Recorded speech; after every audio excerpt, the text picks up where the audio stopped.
turns out you can give your AI new skills.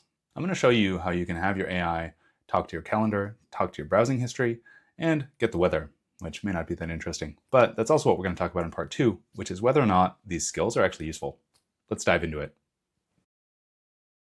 So here I have Claude open, the Claude desktop app, which is one version of the AI you can use to do all these things. You can actually use a whole bunch of different apps to let the AI talk to your system. But in this case, I'm going to be using Claude because it's the most widely known and it's fairly easy to set up. We'll get into that later. But first, demo time. So I'm going to tell Claude to go into my calendar and create a new appointment. Let's see if it's able to do that.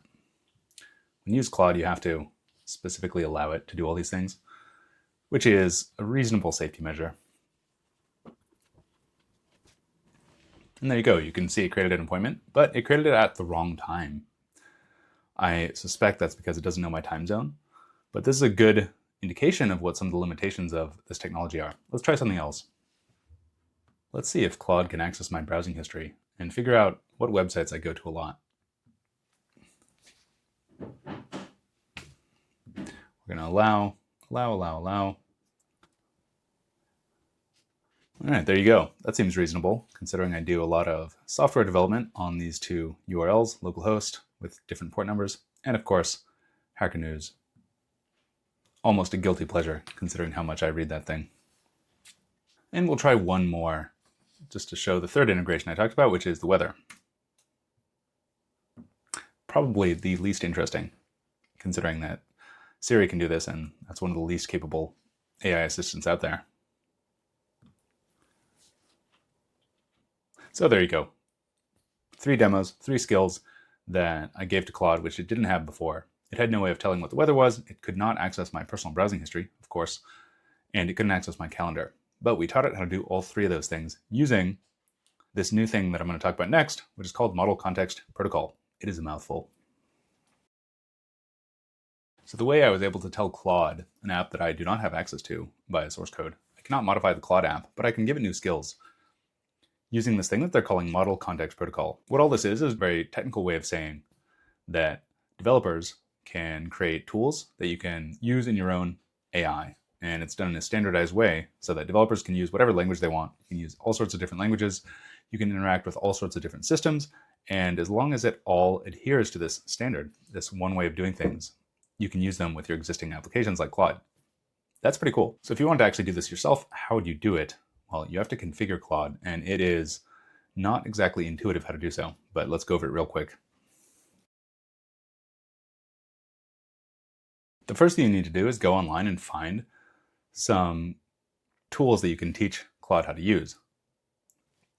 Online, these are all going to be called MCP servers, which is another term that it might be unintuitive, but all it means is a set of tools that you can have the AI use. And there are a bunch of lists of these. So you don't have to go find them one by one. You can go find one of these lists, and these lists will include a whole bunch, such as this list here, for example. They can give you tools to let the AI talk to your file system, so it can just go find files on your computer. It can read them, it can delete them, it can do those sorts of things. There are a lot of developer tools. You can have your AI talk to GitHub or these other Git services. You can have your AI talk to databases or use various communication tools like Slack, Linear, and there are a bunch more. They're not all necessarily on this list, but the point here is that these are all tools that someone else wrote that you can use in your AI. You can use them with Claude, most likely, since that's widely available, and you can even do it for free, as I'm doing here in this demo. You can see that I'm using Claude on a free plan, and it still works. You can still use all these tools. So once you find these tools, what do? Well, once you click into one of these, it's likely going to be a GitHub repository, as you see here, and you'll see a whole bunch of JSON like this. What that's telling you is that you need to copy this into your own configuration file somewhere. And in this case, the linear MCP server is nice enough to give us the path of the configuration file. So you can just go edit this in a text editing program. And if you drop this in, you'll be able to use linear once you generate an API key. However, that is not super intuitive.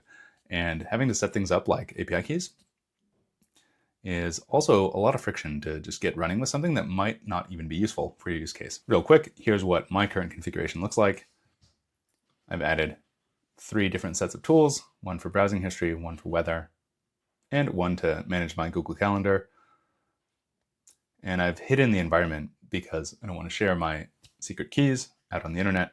But generally the configuration looks like this. Once you've configured Claude, you'll have to restart it. And once you restart it, you should see this over here, which says you have some tools available. And if you click on that, you will see what tools the AI has access to, thanks to those servers you installed. Great. Let's get to the last part of this video, which is this actually useful? And unfortunately, I would say that right now the answer is no, or at least not very useful. These tools are all interesting, and it's certainly fun to play around with for someone like myself who's a hobbyist and just likes playing around with AI tools to see how they work. However, it's not yet useful enough that I think people are going to go through the effort of actually installing all these things, finding things on GitHub and installing them on your computer, and then having to get authenticated, having to generate API keys. All of that is a lot of friction that most people won't go through unless there's a really compelling reason. And so far, none of these tools seem that compelling. However, there's reason to be optimistic, and I am personally optimistic, because this is an open ecosystem, which means that you don't have to use Claude to do any of this, for one. For example, I created, for this video, a version of this that runs in Raycast, which is a totally different tool, unrelated to Claude, and you can do the exact same thing.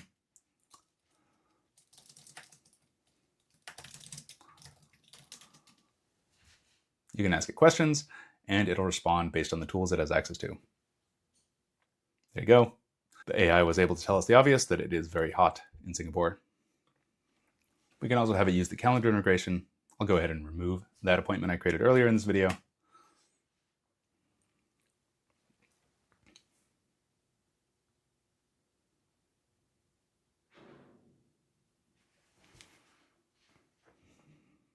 So what's really cool about this is that you didn't have to use any product by one specific company. All of this was able to interoperate together. You don't even have to use Anthropic's AI models, even though that is what I'm doing in this video. Also, Anthropic, the company behind Claude, has enough clout to build an ecosystem, which is what has started already.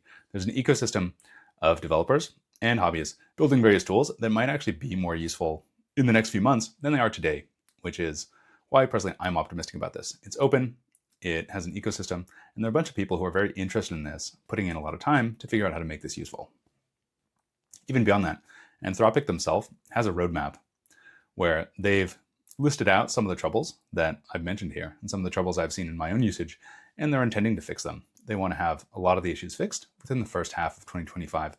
So whenever you watch this video, whenever that may be, these issues may be a thing of the past. One can hope. However, even if the friction of installing and setting up these tools was resolved, that doesn't necessarily make any of these tools useful yet. So it still remains to be seen whether or not this can become useful enough and interesting enough that we'll see widespread adoption of this technology. And it's also worth calling out that none of this works with ChatGPT, probably the most significant player in the space right now. If you're using ChatGPT and if you pay for it, you can't use any of this. That may change, but who knows? So if you'd like to see more about the setup, or if you'd like to see how to actually write one of these tools to integrate with some system that doesn't already exist, then leave a comment and maybe we'll make a video about that. See you next time.